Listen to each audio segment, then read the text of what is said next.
Cher Redouane, je commence par ta première question. Question que tu me poses, comment vit-on le déconfinement en Suisse?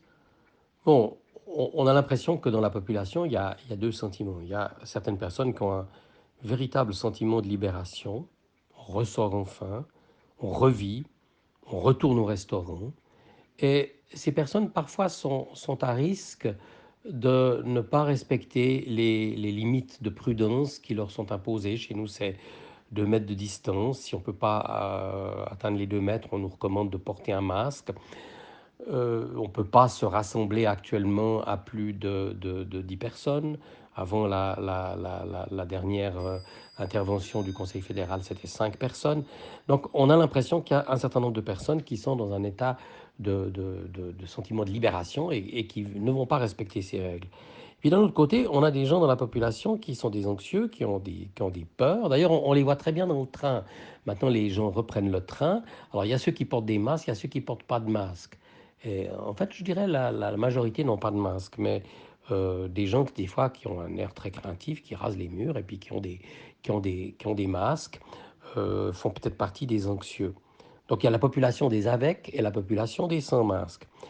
Alors, d'un autre côté, il y a les autorités. Le Conseil fédéral, c'est-à-dire notre autorité nationale, nous a dit, c'est la phrase de notre ministre de la Santé, il faut que ce déconfinement se fasse aussi vite que possible et aussi lentement que nécessaire.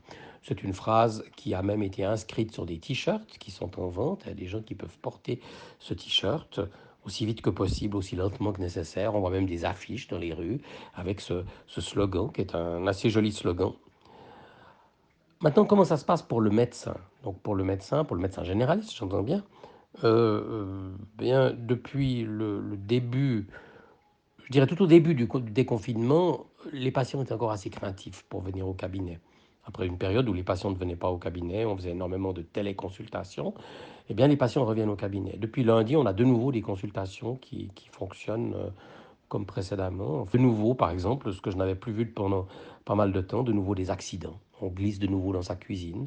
On se fait de nouveau un hématome sous-dural, par exemple, hein, ce que moi, j'avais plus du tout vu, parce qu'on nous disait il ne faut pas aller en montagne, il faut pas faire des sports à risque, parce qu'il ne faut pas encombrer les urgences. Donc les gens, moi, j'ai plus vu d'accidents. Maintenant, je revois des accidents. J'ai énormément d'anxiété et j'ai énormément aussi de questions. Et ces questions, elles ont trait à la reprise du travail.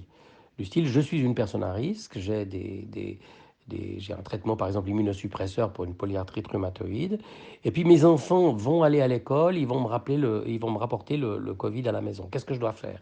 Est-ce que je peux avoir un certificat? Alors on a des directives, hein, on peut faire des certificats selon une liste qui a été décidée par le gouvernement. Et puis dans cette liste, il y a des maladies qui devraient y être et qui n'y sont pas. Par exemple, les gens extrêmement anxieux ne sont pas considérés comme des patients à risque, alors que c'est probablement des patients qui sont à risque de décompensation psychique. Et il y a des gens qui deviennent très très anxieux et qui font des troubles du sommeil et autres dont il faut tenir compte. Alors voilà, je dirais le déconfinement est pour nous une période à risque. C'est une période à risque de décompensation de nos patients. Une période à risque de décompensation de nos patients, mais il faut aussi penser, et c'est la question suivante que tu me poses, c'est que préparer ou comment se préparer comme médecin pour cette phase de déconfinement, c'est aussi une période à risque, je dirais, de surcharge pour le médecin, hein. Donc il faut s'attendre d'une part à une consultation plus lente, plus ralentie, parce qu'il faut se désinfecter après chaque patient, il faut prendre des mesures de précaution, il ne faut pas mettre trop de patients dans la salle d'attente. Donc il y a toute cette problématique qui va nous ralentir dans votre travail, qui va nous demander plus d'énergie, plus d'attention. Et puis, on est face à des patients qui sont angoissés. Il ne faut pas oublier que le soignant est une sorte d'éponge à angoisse, qui éponge un peu toute cette angoisse en essayant de la gérer, et que pour lui-même, le médecin tire de cette angoisse une certaine contagion de l'angoisse. Donc on doit faire face aussi à notre propre hygiène psychique. Il faut se souvenir de la célèbre phrase de Georges Duhamel: lorsqu'un médecin souffre, les malades sont à plaindre. Il ne faut pas mettre le médecin en souffrance pendant cette phase du déconfinement. Quand on entend des gouvernements dire il n'y aura pas de vacances, par exemple, il n'y aura pas de repos, ben ça, il faut faire très attention, hein, parce que c'est mettre en danger aussi le corps médical. Il faut penser aussi à la qualité de vie du corps médical, et pas pour le corps médical, mais il faut penser à cette qualité de vie pour pouvoir soigner correctement nos patients. Donc, penser au bien-être des soignants. Voilà. Donc, maintenant, la question que tu me poses, c'est la question des craintes et des espoirs. Alors, les craintes d'abord, c'est la crainte qu'on n'en tire pas de leçons et que ce déconfinement soit l'occasion de faire encore plus comme avant, je sais pas, de faire encore plus d'EasyJet, de faire encore plus de consumérisme, de surmédicalisation, encore plus de bureaucratie. Quant à l'espoir qu'on en tire la leçon, alors il faut se demander quelle leçon. Peut-être une leçon d'abord de réaction en cas de crise, hein, qu'il faut qu'on pense à des systèmes d'évaluation rapide de la qualité des prises en charge en cas de crise, une sorte de HTA de crise. L'HTA, c'est le Health Technology Assessment, c'est l'évaluation des technologies et des systèmes de santé, hein, qu'il y ait une vision de HTA de ces évaluations en cas de crise. Je pense qu'il faut penser aussi à redonner un petit peu de pouvoir aux soignants dans des systèmes de santé qui ont été surbureaucratisés et surbureaucratisés d'une manière particulière, c'est-à-dire d'une manière centrée sur le rendement, sur la marchandisation, hein. Donc, qu'on revoie un petit peu ces systèmes de santé, surtout qu'on n'oublie pas, dans ces systèmes de santé, le rôle des généralistes.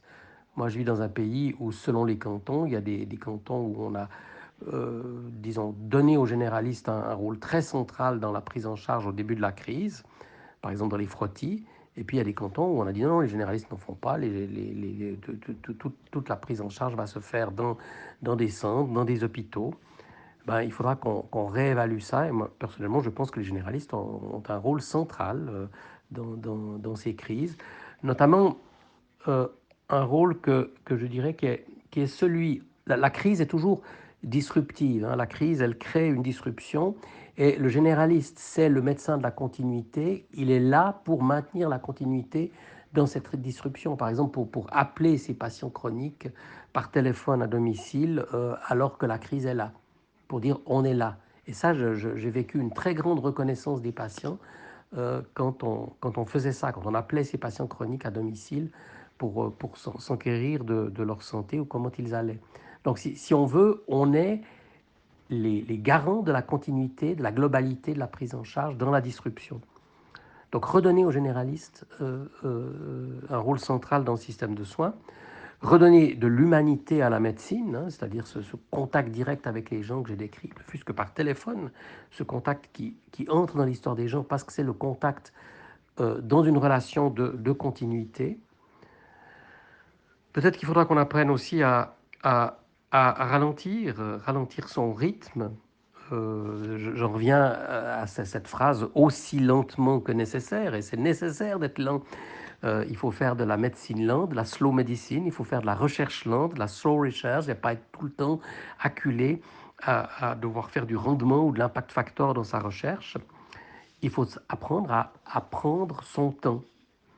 Alors, en résumé, il faut que le déconfinement soit pour nous le moment des retrouvailles, mais des retrouvailles d'amitié, pas des retrouvailles du même système qu'avant.